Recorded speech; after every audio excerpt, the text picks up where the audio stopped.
A todos os incomodados que nos ouvem, olá! Comigo tem um verdadeiro insatisfeito, no melhor dos sentidos. Por momentos pensou que a sua vocação era a informática, mas acabou a grafitar muros e paredes. Mas não se precipitem em julgamentos. O convidado deste episódio é um artista visual e iniciou-se aos poucos interagindo com o meio urbano sob o nome de Gal Do It. Ainda se licenciou em som e imagem e é mestre em gestão de indústrias criativas, mas no currículo pesa-lhe um vasto portfólio com obras para entidades e marcas de renome nacional e internacional, como Adidas, BMW, H&M, Liga Portugal, Prozis, Vitória Sport Clube, entre outras. É referenciado por várias publicações como um dos maiores talentos portugueses com menos de 30 anos, sendo responsável por alguns dos murais mais mediáticos em Portugal.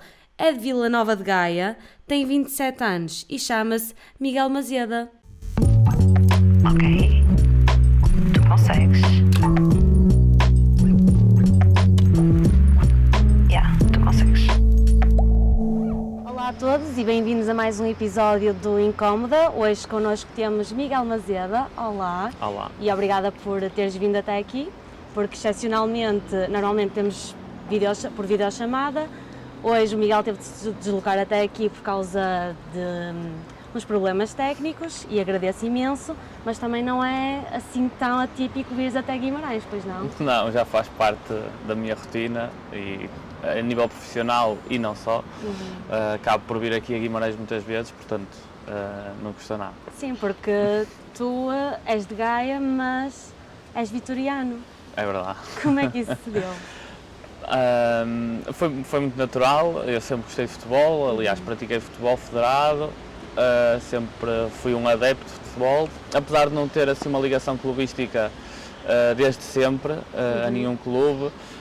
Tenho família de outros clubes e, portanto, sempre apreciei futebol e nunca foi uma questão de clube, foi mesmo pelo desporto em si.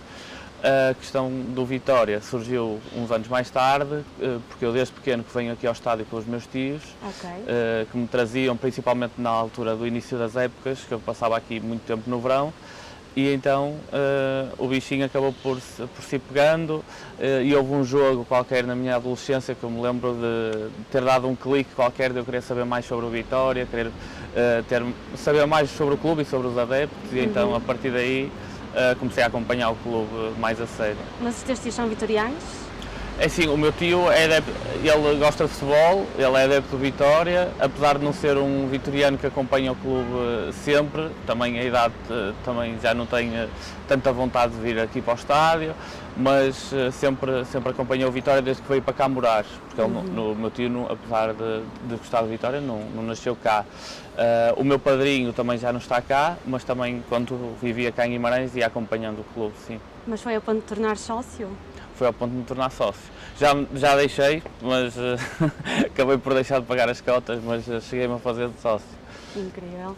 E tu disseste na última vez que falámos que quando eras pequeno não tinhas Sim. muito jeito para o desenho. Não. Aliás, foi das tuas piores notas. Foi. A única negativa que eu me lembro de ter na escola foi a Évia. E como é que dás um salto para isto? Pronto, eu não gostava de desenho, nem tinha paciência para o fazer, mas sempre tive um gosto especial pelo grafite e por aquilo que via na rua. E sempre me despertou alguma atenção. E eu desde pequeno, que apesar de não gostar de desenhar, tentava fazer alguma coisa próxima daquilo que via na rua. Então já tinha alguma memória visual disso e acho que isso também ajudou. Mais tarde, quando comecei a pintar, também por influência do grupo em que estava inserido, por ter amigos associados à cultura hip hop e me terem incentivado a pegar em latas de spray, acabei por querer fazer mais e melhor, e então isso, a necessidade aguçou o engenho. Mas então antes não era que não tivesses jeito, era um bocado de preguiça, talvez? Eu acho que sim, acho que sim, porque foi tudo muito natural. Aliás, eu os primeiros desenhos que me recordo de fazer eram um bocado cópia de cartoons que via, cópia de imagens que via, e era muito natural a aptidão para o fazer. É claro que mais tarde tirei cursos de desenho que me ajudaram a melhorar essa parte, não é? Mas sim, o processo foi muito natural. Ainda assim, eu acho que não me admirava muito que me dissesses que não tinhas mesmo grande jeito, mas que depois acabaste com o treino por aprimorar, porque, por exemplo, eu conheci, houve um caso específico de uma pessoa que entrou em artes na secundária e no primeiro ano eu via os retratos que às vezes ela fazia e eu não ficava muito admirada, mas por exemplo, no terceiro ano da secundária já fazia coisas incríveis, ou seja, eu acho que o desenho é uma coisa que, mesmo que não se tenha grande talento, não é? Normalmente as pessoas dizem que é um talento, que se nasce com isso e eu não acredito muito nisso, porque também tenho esses casos e sei o processo de que é aprender a desenhar e acho que é realmente isso, aprende-se e trabalha-se. Não acredito que, não vou dizer que não acredito que o talento exista, porque pode existir algum talento, há pessoas que têm mais aptidão, mais naturalidade para fazer certas coisas, mas não acredito que se nasça É uma mistura. Sim, acho que sim. Acho que o talento que possa existir, ou as aptidões que possam existir, é, por exemplo, alguma sensibilidade para perceber como é que as coisas se situam no espaço. Acho que são aptidões mais subjetivas e não tão concretas, ou seja, acho que o desenho não é um talento que se nasce a saber fazê-lo, acho que se aprende realmente. Sim, e tu tiveste de treinar muito? Tive, isso sim, mas lá está, mas é o que eu digo, foi muito natural, talvez por alguma aptidão que já tivesse natural para o fazer, mas sim, treinei, para além da faculdade frequentei ateliês de realismo e o ensino do desenho clássico dá muito treino, dá muita capacidade de desenhar e aí aprende-se realmente a desenhar. Mas quanto tempo é que levas, por exemplo, desde o primeiro momento em que começas a grafitar até teres uma coisa que realmente te orgulhas? Qual é que foi assim, a primeira vez que tu tiveste um trabalho que tu, ok, agora sim... Eu percebo a pergunta, mas eu acho que isso em todos os momentos acaba por se ter, porque no início a progressão acaba por ser maior, não é? Ou seja, sentimos uma diferença maior de um trabalho para o outro. Ou a partir do momento em que começamos a sentir essa evolução, acabamos por nos orgulhar e surpreender mais facilmente. Portanto, acho que foi progressivo e desde sempre que senti esses pequenos momentos. Portanto, não te sei dizer um trabalho, hoje olhando para trás, o trabalho que me orgulho, porque lá está, naquele momento se calhar olhava-me na semana a seguir já não achava tanta surpresa, portanto acho que isso é progressivo e tive as surpresas que tive em cada momento, não é? E quais foram, como é que tu ias com os teus amigos, simplesmente marcavam e iam fazer grafites? Sim, no início era uma coisa mais de amigos, aquele momento de passar um dia juntos a pintar, ou uma noite a pintar, era muito dessa mais circunstancial. Para zonas abandonadas? Zonas abandonadas, por exemplo.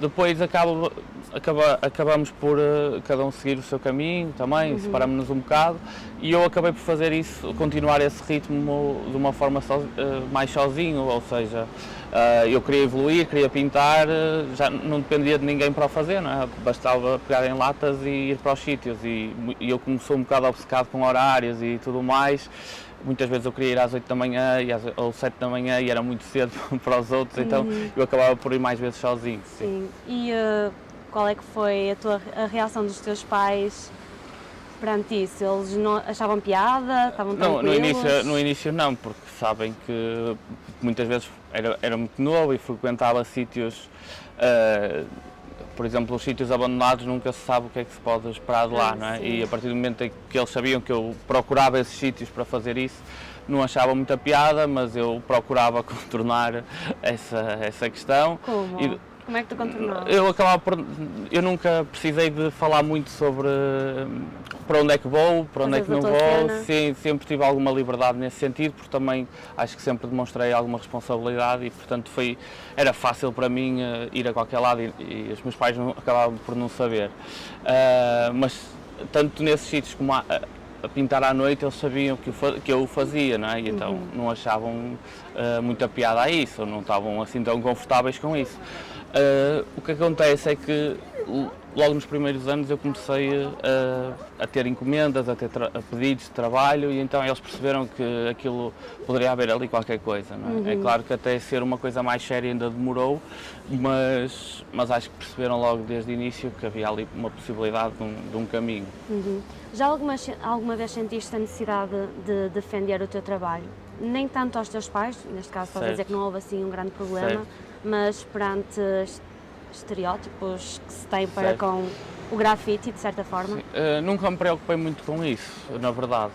Acho que percebo a questão e faz todo sentido porque realmente há uma falta de conhecimento sobre o que é o grafite ou a arte urbana, porque são coisas distintas, não é? Há uma linha muito ténue que separa o vandalismo, não é? Sim, sim, e uma coisa está associada à outra e então há sempre essa questão, mas eu nunca me preocupei do que é que os outros acham, ou seja, acho que isso também sempre me desprendeu em fazer o que eu quis e em seguir aquilo que eu acreditava e, portanto, nunca foi uma preocupação se entrava num restaurante e estava todo pintado e as pessoas olhavam de lado, ou se estava a pintar uma parede à luz do dia e as pessoas estavam a julgar, então, ele está ali a pintar, coitado. Mas fazias isso à luz do dia? Não tinhas medo que, sei lá, alguém... Não, eu cheguei a fazer, sim, há sítios... E nunca houve ninguém assim a abordar-te, olha, desculpa, eu vou chamar a polícia. Já tive algumas abordagens, sim, uma vez aconteceu-me isso de chamar a polícia, saiam daqui e tal, acabei e fui-me embora, não aconteceu nada, mas já aconteceu encontros com a polícia também, alguns engraçados. Cordiais? Sim, foi por acaso o único episódio que me recordo assim de ter sido abordado pela polícia, acabei com ele a dar-me os parabéns pelo meu trabalho e a querer que eu fosse pintar uma parede da casa dele, portanto foi engraçado. Sim. Mas sim, existe essa linha, existe essa questão do estereótipo, a questão do vandalismo está sempre associada e vai estar sempre, e faz parte da expressão urbana, portanto nunca foi uma preocupação minha ter que defender isso, eu tenho é que mostrar o meu trabalho e gosta quem gosta, não gosta quem não gosta. Mas para vingar na arte urbana é fácil aqui em Portugal? É fácil, eu acho que a área artística nunca é fácil, cá em Portugal particularmente pelo apoio que existe ou pela forma como é vista a cultura, não é? A cultura ainda é vista como, não é vista como necessidade, não é? Acho que há pessoas que não sabem a necessidade que têm de viver a cultura e viver a arte. Acho que a pandemia mostrou um bocadinho que realmente necessitamos disso, mas pronto, acho que não chega porque não é como a água, não é como a comida e então acaba por não ser tão óbvia essa necessidade e as pessoas não sentem tanto. No entanto, para vingar, claro que é preciso trabalho, aliás, eu para ter vingado da forma que vinguei tive que ter muita gente a acreditar naquilo que faço, não é? Tenho que ter marcas, tenho que ter pessoas, tenho que ter empresas, instituições que acreditam naquilo que faço e que veem aquilo que eu faço como uma mais-valia e, portanto, é preciso que o trabalho fale por si, ou seja, por mais que eu tente explicar ou por mais que eu tente falar, não chega, não é? Sim. Terá sempre que ser, em última instância, terá sempre que ser o meu trabalho a falar. Mas quando começaram a encomendar obras, Sim. foram da parte de amigos? Como é que chegavam até ti? Sim, no início eram encomendas mais locais, ou seja, eu quando as primeiras encomendas que tive, ainda andava na escola, tinha 16 anos, 17 anos e chegavam dos meus amigos mais próximos, não é? Encomendas de telas, de personalizações. E depois começou a expandir-se para os restaurantes ao lado da escola, para o ginásio ao lado da escola e depois começou a ser o passo à palavra ali na zona de Gaia. Eu lembro-me que ainda a estudar e já tinha feito um trabalho assim para uma empresa, um trabalho mais institucional que me fez perceber que aquilo poderia ser, para além de um trabalho artístico, poderia ser jogado com a parte comercial e a parte institucional e portanto foram pequenos passos que me foram percebendo o caminho que eu devia seguir. Com influências, tens referências do mundo da arte urbana? Tenho, isso claro, e acho que essas referências foram-se alterando ao longo do tempo, também por ir conhecendo também as pessoas e o trabalho, as pessoas que estão por trás do trabalho que via, não é? E isso vai nos influenciando. Mas as minhas referências são mais internacionais do que nacionais, na verdade. Cá em Portugal há alguns muitos? artistas que Há muitos artistas cá em não há Portugal? muitos, mas acho que atualmente acho que já houve uma expansão muito grande e principalmente Lisboa tem uma série de artistas a trabalhar na área. Acho que cá na Zona Norte ainda somos menos, mas é o normal.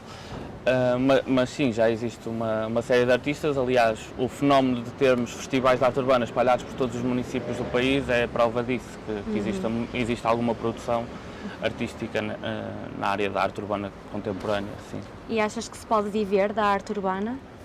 Pode, porque eu vivo só da arte urbana, né?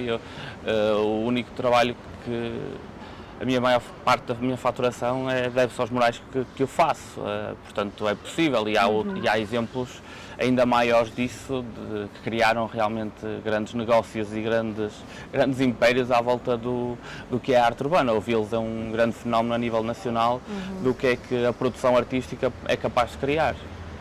E o que é que achas, que tu tens tido muitos trabalhos em vários pontos do país, o que é que achas que te destaca, ou achas alguma coisa que te destaca entre os outros?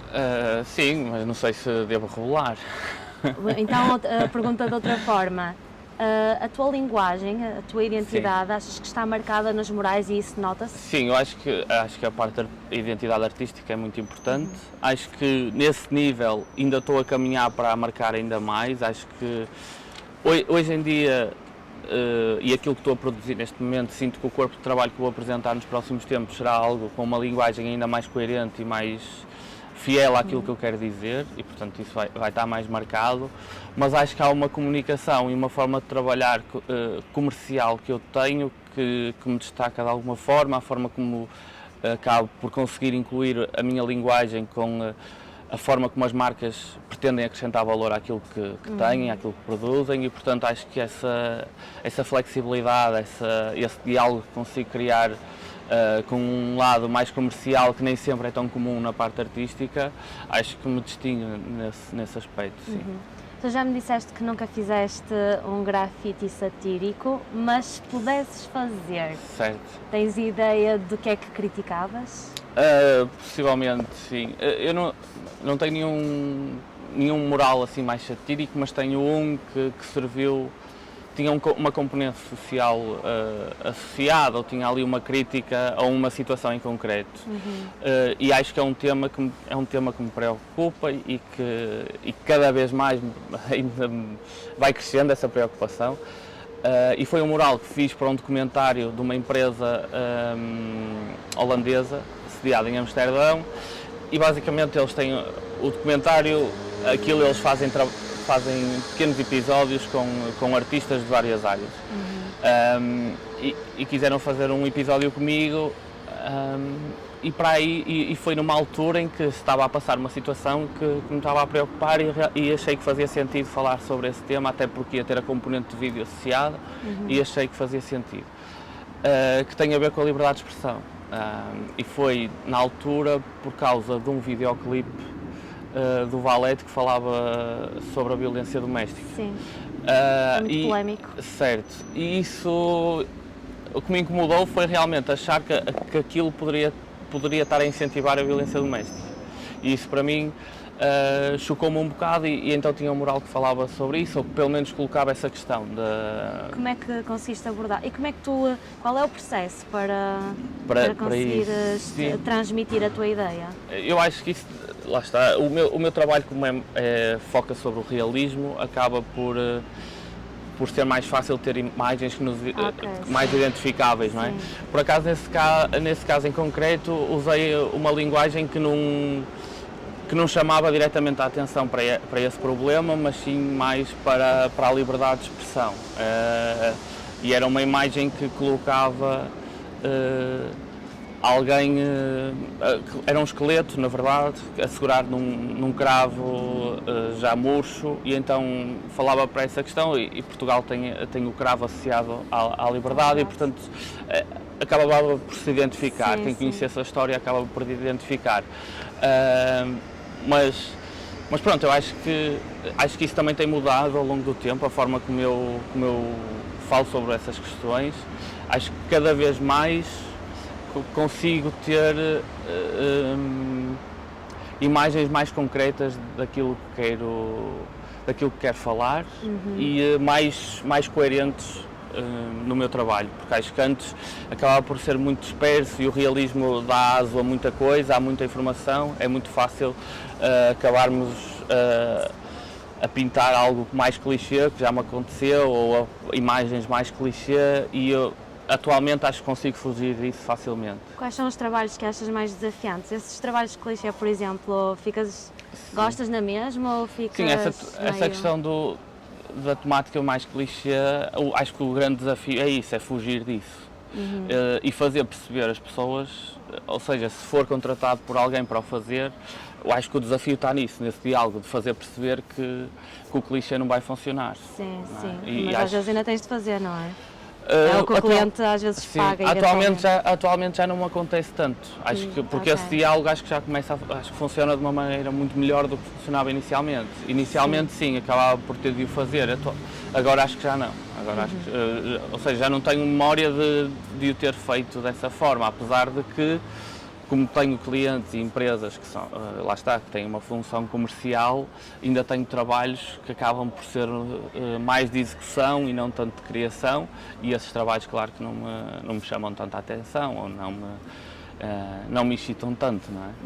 Tens assim algum mural que tenhas mesmo gostado de pintar, que achas que tenha transformado um lugar? Porque depois já falámos sobre isto, tipo, a tua arte tem esta questão de consegue transformar uma ruína num sítio onde as pessoas querem tirar uma foto de Instagram. Sim, é verdade. Tipo, agora, eu sei que falei contigo sobre um e eu agora lembrei-me de outro, mas sim, nós já falamos sobre isso e há um mural em Leiria que tenho trabalhado com a Liga Portugal, e é durante a competição da Taça da Liga e é durante a semana da Final Four.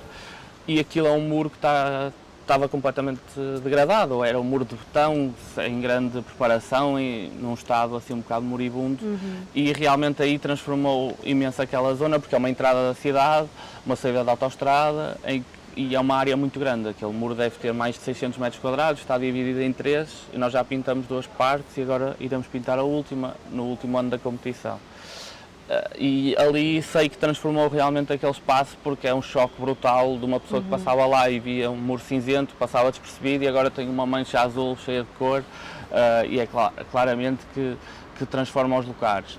Agora, eu também me lembrei agora de um trabalho que fiz o ano passado, que foi na freguesia onde eu moro, em Vila Nova de Gaia, que sinto que é um trabalho mais transformador também pela forma como o trabalhei, ou seja, foi um trabalho que eu consegui em parceria com a Junta de Freguesia, em que fiz algo, lá está, não tem esse índolo comercial, é um trabalho mais artístico, e acho que foi arrojado nas cores que usei, nas figuras que usei, e numa freguesia que também tem muita gente com algum desconhecimento sobre a área e não está a par daquilo que se faz ou daquilo que podem ser as minhas referências, foi muito interessante ver esse processo de transformação e o diálogo que se criou com as pessoas da freguesia. E acho que foi um trabalho conseguido. Significa mais para ti fazer uma obra na tua freguesia ou ser chamado pelo país fora? Eu acho que os dois têm bastante peso. No entanto, na freguesia acho que foi uma conquista que me soube bem, claro que sim, porque às vezes, e eu tenho exemplos próximos, de pessoas que têm que ir pintar para fora para serem valorizados cá dentro, não é? E eu nunca passei por isso, eu acho que nunca tive essa dificuldade de tanto me valorizarem numa cidade fora como na minha. Lá está, e o trabalho que tenho feito na minha cidade também tem sido prova disso e, portanto, é bom sentir essa valorização. Já pintaste também a tua escola, não foi? Sim. Para os professores de desenho deve ter sido uma chapada de luva branca. Sim, eu recordo-me que a professora que me deu negativa a EB, na altura estava lá na inauguração e me deu os parabéns pelo mural e, portanto, é sempre engraçado. Era isso que devias ter feito na altura.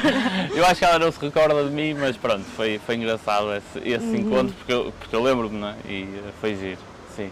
Mas sim, para além desse, em Gaia também fiz um mural muito especial que foi no Hospital de Gaia, na altura da pandemia, e outro que foi o ano passado, que é uma das empenas maiores daquela zona, tem mais de 500 metros quadrados e é na Avenida da República, uma zona super central de Gaia e, portanto, ter conquistado alguns destes espaços foi muito especial para mim. Quanto tempo é que demora a fazer um mural assim?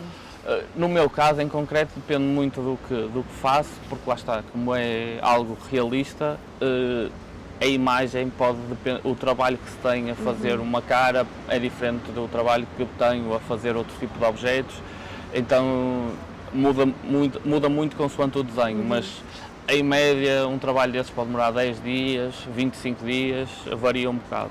E depois também depende das condições meteorológicas, imagino. Sim, não é? claro. Se chover é para esquecer, não E tem... não estraga a parede? Não, à partida não, porque a tinta que eu, como pinto maioritariamente a spray, o tempo de secagem é muito curto, portanto Ok. não há problema. Sim. Ok. No espelho meu, da Notícias Magazine, Certo. tu dizes-te um eterno insatisfeito Certo. e dizes esta insatisfação e a necessidade de um maior número de estímulos torna a tarefa de viver mais complicada. Porquê? Eu acho que isso diz tudo, não é? Realmente, acho que é mais fácil quando nos satisfazemos com pouca coisa, não é? Sim.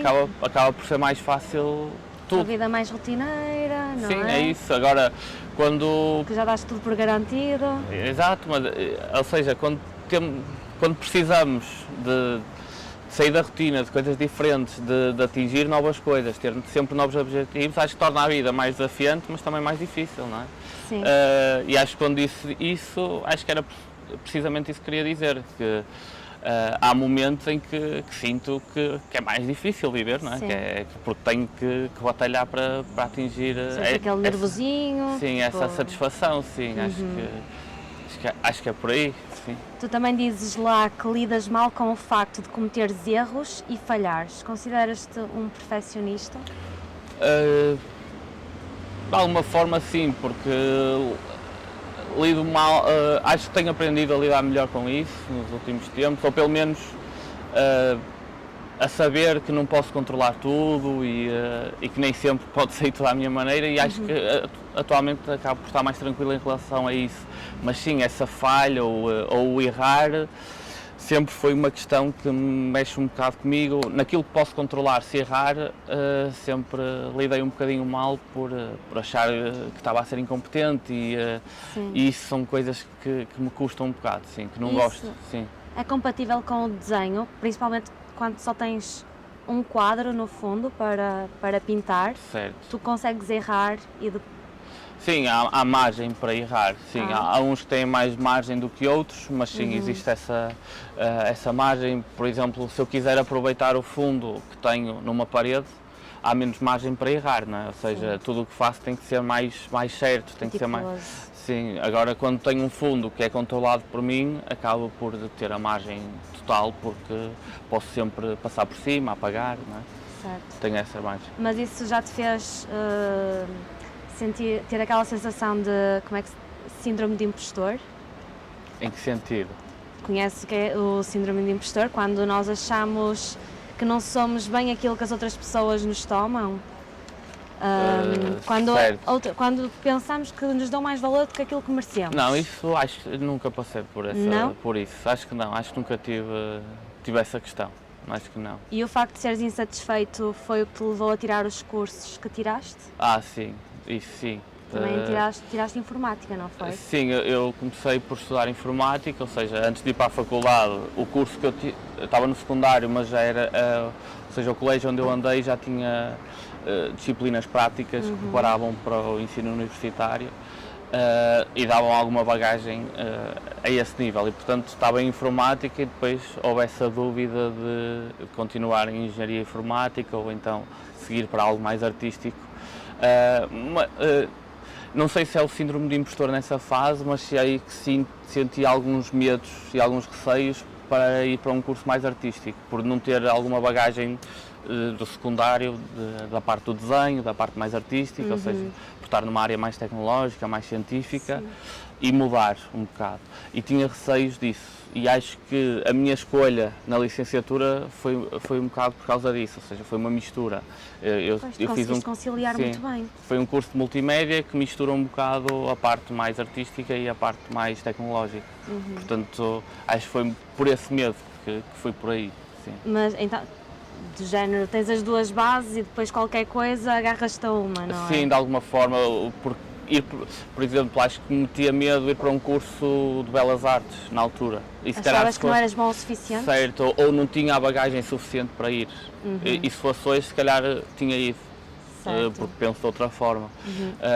Mas na altura acabei por ir para um curso que eu me conseguia proteger de alguma forma, ou seja, tinha a parte tecnológica, Tu tinha já ali- eras bom.